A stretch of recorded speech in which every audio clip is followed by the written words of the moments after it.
subhanahu wa ta'ala harrama al-fawahish. He has made impermissible the illegal sexual relationship. He said, for Rasul sallallahu alayhi wa sallam, indeed the Messenger sallallahu alayhi wa sallam, he has jealousy ala dinillah, upon the religion of Allah. And he mentioned, hafidhahullah,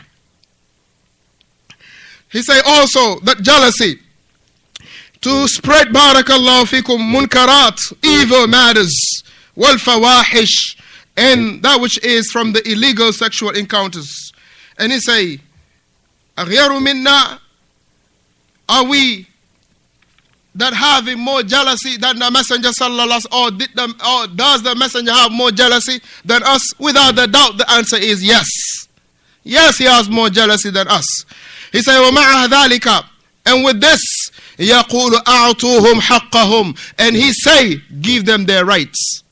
Know that the Messenger has more jealousy than us, without a doubt. And he say on that, أَعْطُوهُمْ حَقَّهُمْ, give them their rights. For indeed Allah subhanahu wa ta'ala, فَإِنَّ اللَّهَ سَائِلِهِمْ عَمَّا اسْتَرْعَاهُمْ, for indeed Allah subhanahu wa ta'ala will ask them about their responsibility. He said, لَيْسَ أَنْتَ الَّذِي تُحَاسِبُهُ. He said, it is not for you to be checking them, or to be putting them into reckoning, or to be putting them into accountability. It is not for your responsibility, barakallahu fikum. But rather, انصحه بالمعروف. انصحه بالمعروف. انصحه بالمعروف. انصحه بالمعروف. انصحه بالمعروف. انصحه بالمعروف. Give him the nasiha. شوف بالمعروف. Give him the nasiha بالمعروف. How do we give nasiha بالمعروف to the wali al-amr? How do we give nasiha to the wali al-amr? Naam. Naam, write him a letter.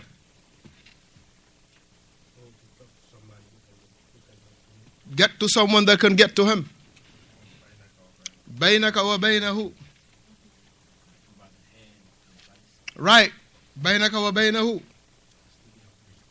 Huh? Who?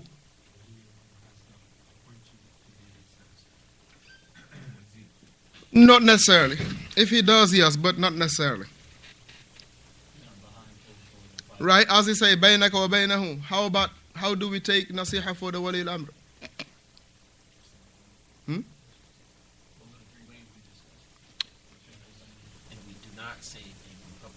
Right? We don't say anything publicly. Not in the coffee shops. Not on the minbar. There is the greatest one. Not in the majalis, in our sittings. There is the greatest one. Huh? Ahsanta, to make dua for them. That's the greatest one. To make dua for them. To make dua for them. This is the greatest form of what you call an nasiha of the waliul amr. Insha'Allah ta'ala, the next sitting for the Arba'in al-Nawawi will cover that bi'idhnillahi ta'ala. He say, inna sam'a. He say, in regard to hearing, he say, in sami'a, if they hear it. He say, wa illa if not, ad-dayta wajibaka, you have fulfilled your responsibility. If they hear you and they obey, well, alhamdulillah, you have fulfilled your responsibility. Now, it is not a must that the person you giving advice have to listen to you. Is it? It is not a requirement. This is why Shaykh, he says something that is beautiful. He say, don't be happy that your words or your nasiha was taken. But be happy that the truth was accepted. Do not be angry because your words was rejected. But be angry because the truth was rejected. Now you don't find yourself in that predicament at all. You're not happy because the man, I told him to start shaving the beard, he stopped shaving the beard. But rather, barakallah, you're happy because of what? He accepted the truth. Right? Don't be sad because the man, you've been telling him, hey, akhi, stop dragging your pants, and he's still dragging his pants. You are unpleased and displeased about that. But be displeased that he is not fulfilling that which is what? Is the truth. Important matter, barakallahu fiqh. So he mentioned in Sami'ah, وَإِلَّا أَدَّيْتَ وَاجِبَكَ وَعَلَيْكَ بِالصَّبْرِ Allahu Akbar. He say, if he hears you, walhamdulillah wa illa. If he does not, then you have fulfilled your responsibility. Wa alayk, and at that time, it is incumbent upon you to be patient. To be patient. Right?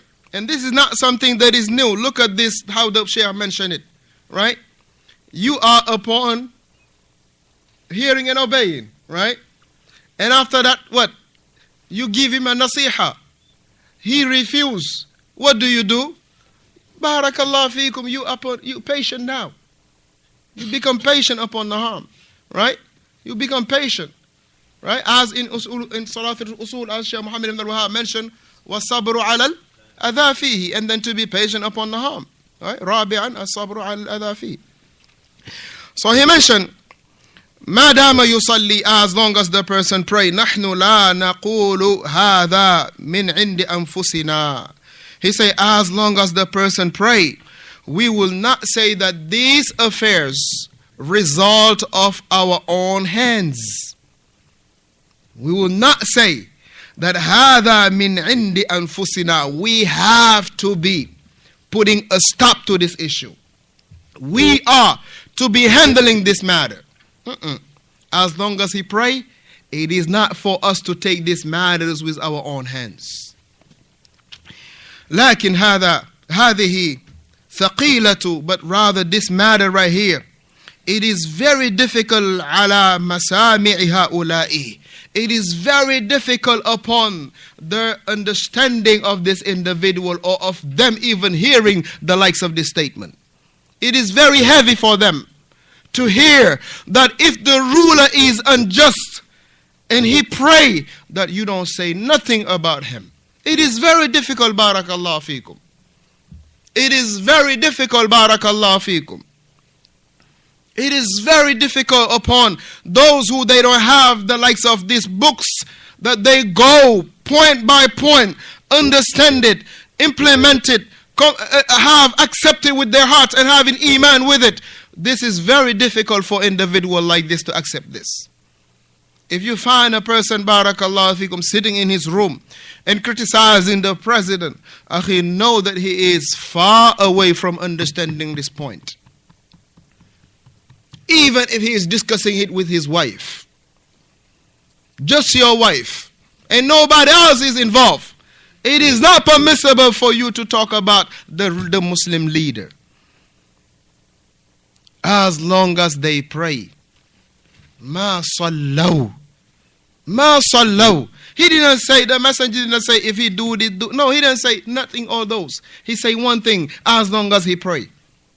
So as long as you can testify that he pray, or people can testify that he pray, then alayka bis-sukuti alayhi. It is for you to be quiet about him. Not to speak bad about him. Because the worst of the riba, it is the riba for the umara wal ulama. The worst of the ta'an, the worst of the defaming, it is defaming the rulers and the scholars. Because defaming the rulers will destroy the dunyas. Defaming the ulama will destroy your akhirah.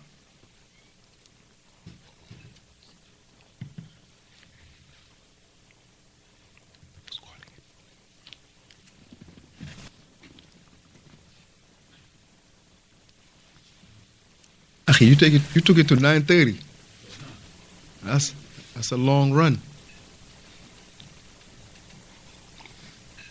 9:15 was good.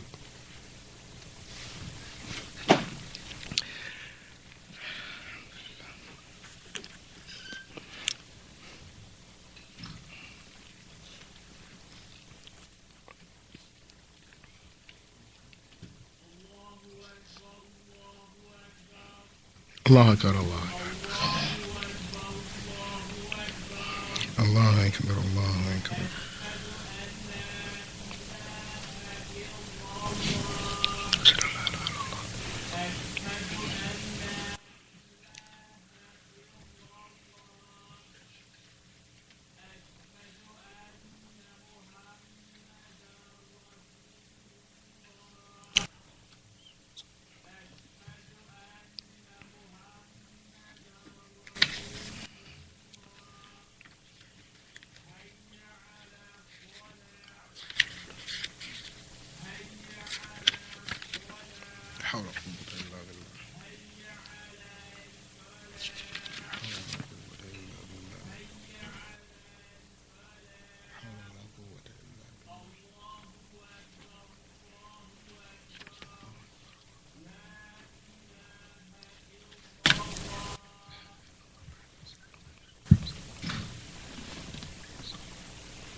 So the Shaykh Hafidhahullah, he say, this statement right here is very heavy upon this individual. وَشَاقَةٌ عَلَى نُفُوسِهِمْ. And it is very painful upon them. It is very difficult upon them. It is very heavy upon their hearing. It makes them very uncomfortable. When you speak like, the likes of these things, barakallahu fikum, those who are not upon the correct manhaj, as if they are sitting on dynamites. They're ready to jet because it is something that is very heavy upon them to hear. It is something that is very difficult upon them to, barakallahu fikum, digest. Very heavy upon them, wal-iyadhu billah. And he mentioned, hafidhahullah, as Allah Jalla wa ala mentioned in Surah An-Nisa, verse number 65. قال الله تبارك وتعالى فلا وربك لا يؤمنون حتى يحكموك فيما شجر بينهم ثم لا يجدوا في أنفسهم حرجا مما قضيت ويسلموا تسليما. Allah subhanahu wa ta'ala mentioned what can be translated to mean in Surah An-Nisa, verse number 65. Allah Jalla, he said, nay, by your Lord, la yu'minuna, they haven't believed up until hatta yuhakkimuka, up until they will rule by you fima shajara baynahum, of what had transpired between them. Thumma la yajidu fi anfusihim, and they will not find within themselves, they will not find in themselves harajan mimma qadayta, no hard feeling, no difficulty to accept what you have ruled between them. وَيُسَلِّمُوا تَسْلِيمًا, and they will submit to it full flesh. They will submit to it fully, barakallahu fiqh. So here, Shaykh Hafidhahullah, he mentioned, he said, yunaduna, this individual, yunaduna bil hakimiyyah. These are the same individual that they say, in al-hukum illa lillah. These are the individuals that promote, barakallahu fikum, the hakimiyyah, meaning it is only by Allah's rules that we should take. Meaning there is no rulership except by Allah. There is no rulership but except by Allah. And you hear them they say this, barakallahu fikum. This is why the meaning of at-tawheed عند الإخوان المفلسين, it is what? Tawheedul Hakimiyya. That's it. For them, this is the meaning of Tawheed. Tawheed, it means that there is no rules, there is no rulership except by Allah subhanahu wa ta'ala. Tawheedul Hakimiyya. This is it. There is no thing. Tawheed for them, it doesn't mean, barakallahu fikum, that the person abandoned that which is what? Al-istislamu lillahi bit-tawheed. That's for them. At-tawheed is not to submit to Allah subhanahu wa ta'ala. For them, at-tawheed is not to single out Allah subhanahu wa ta'ala in His uluhiyyah. For them, it is not tawheed. But rather for them, tawheed is what? To establish that which is the rulership for Allah. That is it. But as we mentioned in few classes, what had happened when the same Ikhwan al-Muslimin, they took power? What did change, barakallahu fikum, in Egypt and the likes of that? What took place, what changed? Nothing has changed in regard to the Islamic affairs. as those slogans that they used